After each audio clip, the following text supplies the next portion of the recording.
नमस्कार मित्रों, I am back. आज मैं एक नया वीडियो आपके सामने लेके आया हूं क्योंकि बहुत सारे हमारे जानकार हैं जो सेल्फ एम्प्लॉयड हैं, फ्रीलांसर्स हैं। उन्होंने समस्या बताया कि बहुत बार उनके एम्प्लॉयर्स जिनके साथ उनके रिलेशनशिप हुए हैं वो काम करवा के उनको पेमेंट नहीं देते। तो ऐसी स्थिति में उनके पास क्या रेमेडी है? मित्रों, अगर आपके पास थोड़ा सा भी इंडियन कॉन्ट्रैक्ट एक्ट 1872 का नॉलेज हो तो शायद आप बहुत बड़ी मुसीबतों से बच सकते हैं। इंडियन कॉन्ट्रैक्ट एक्ट 1872 के तहत सबसे इंपॉर्टेंट पॉइंट क्या है, मैं आपको उसके बारे में जानकारी दूंगा इस वीडियो के माध्यम से। सेक्शन 2 में लिखा गया है 3 बातें बहुत ही इंपॉर्टेंट होती हैं किसी भी कॉन्ट्रैक्ट को पूरा होने के लिए। पहला, एक लॉफुल प्रपोजल हो। दूसरा, एक लॉफुल प्रपोजल के हाफ पे रिटर्न में क्या मिलेगा, एक लॉफुल कंसिडरेशन हो। और तीसरा, जो भी प्रपोजल दिया गया है या जो भी कंसिडरेशन दिया गया है वो डेफिनेट। एंड ये प्रपोजल और कंसिडरेशन के बाद जब कोई प्रपोजल किसी के पास भेजा जाता है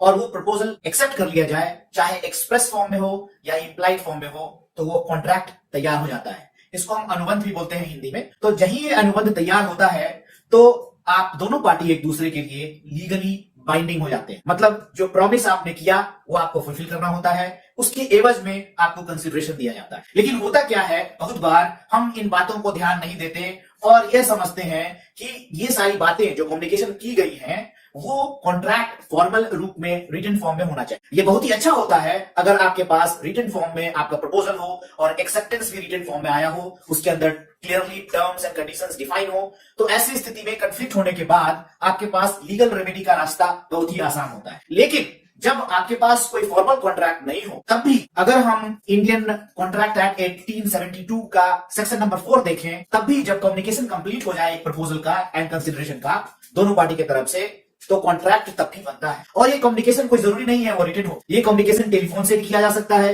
ये कम्युनिकेशन पोस्टमैन के थ्रू भी किया जा सकता है, पोस्ट कार्ड भेज के भी किया जा सकता है, ईमेल के थ्रू भी किया जा सकता है, और वर्बली भी किया जा सकता है, और व्हाट्सएप पे भी किया जा सकता है, फेसबुक पे भी किया जा सकता है। कोई भी कम्युनिकेशन का माध्यम हो जिसमें आपको आपका ये प्रपोजल और एक्सेप्टेंस अगर लूप कंप्लीट हो जाता है तो वो अनुबंध बन जाता है और दोनों पार्टी इसके लिए बाइंडिंग हो जाती हैं उस प्रॉमिस को फुलफिल करने के लिए जो एक दूसरे को उन्होंने किया। लेकिन प्रॉब्लम हमारे पास तब आती है जब कोई एम्प्लॉयर आपसे काम ले लेता है और आपको बिना बताए हुए वो आपके उस कॉन्ट्रैक्ट को कैंसिल कर देता है, या बिना आपके कंसेंट को लिए हुए आपके कॉन्ट्रैक्ट को कैंसिल कर देता है, या आपसे काम लेने के बाद आपको पेमेंट नहीं करता। तो सेक्शन 2, 3, 4, 5 और सेक्शन 7 बेसिक फंडामेंटल्स जो है इंडियन कॉन्ट्रैक्ट एक्ट 1872 को अगर आप क्लियरली पढ़ें तो आपके पास राइट बन जाता है लीगल क्लेम करने के लिए। आप कभी भी इस बात को लेकर ना घबराएं कि आपने रिटन कॉन्ट्रैक्ट नहीं, अगर वो वर्बली भी कम्युनिकेशन किया गया है और आप वो प्रूफ कर पाए कि वो कम्युनिकेशन किया गया,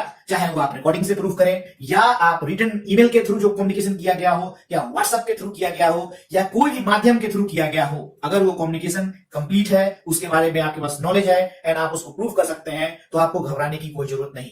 इंडियन कॉन्ट्रैक्ट एक्ट 1872 के तहत बहुत ही आसानी से आप अपने मनी को रिकवर कर सकते हैं। घबराने की जरूरत नहीं।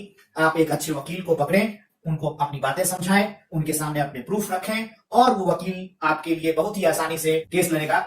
इंडियन कानून व्यवस्था में समय लगता है लेकिन आपको घबराने की जरूरत नहीं है। आप बहुत ही आसानी से अपने कानून, अपने राइट्स को यूज करके अपने मेहनत की कमाई को वापस रिकवर कर सकते हैं और साथ में पेनल्टी के लिए भी आप अप्लाई कर सकते हैं। जो फीस आपने एडिशनल खर्च किए, परेशानियां जो हुई, उसके लिए भी डैमेज चार्ज आप कोर्ट से मांग सकते हैं और कोर्ट अगर सब कुछ सही आपने प्रेजेंट किया तो मुझे आशा है आपको आपका मनी आपको जरूर मिले। तो मित्रों, अगर ये वीडियो आपको कैसा लगा इसके बारे में जरूर हमसे शेयर करें और अगर कोई आपको इसी तरह की कोई परेशानी है, कोई स्पेसिफिक क्वेश्चन है तो जरूर हमसे संपर्क करें।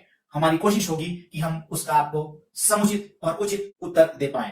आपने समय दिया उसके लिए धन्यवाद। लेकिन जाने से पहले मैं आपसे एक रिक्वेस्ट करूंगा कि कृपया इस वीडियो को जरूर शेयर करें और हमारे चैनल को जरूर सब्सक्राइब करें ताकि आपसे संपर्क बना रहे। आपने समय दिया।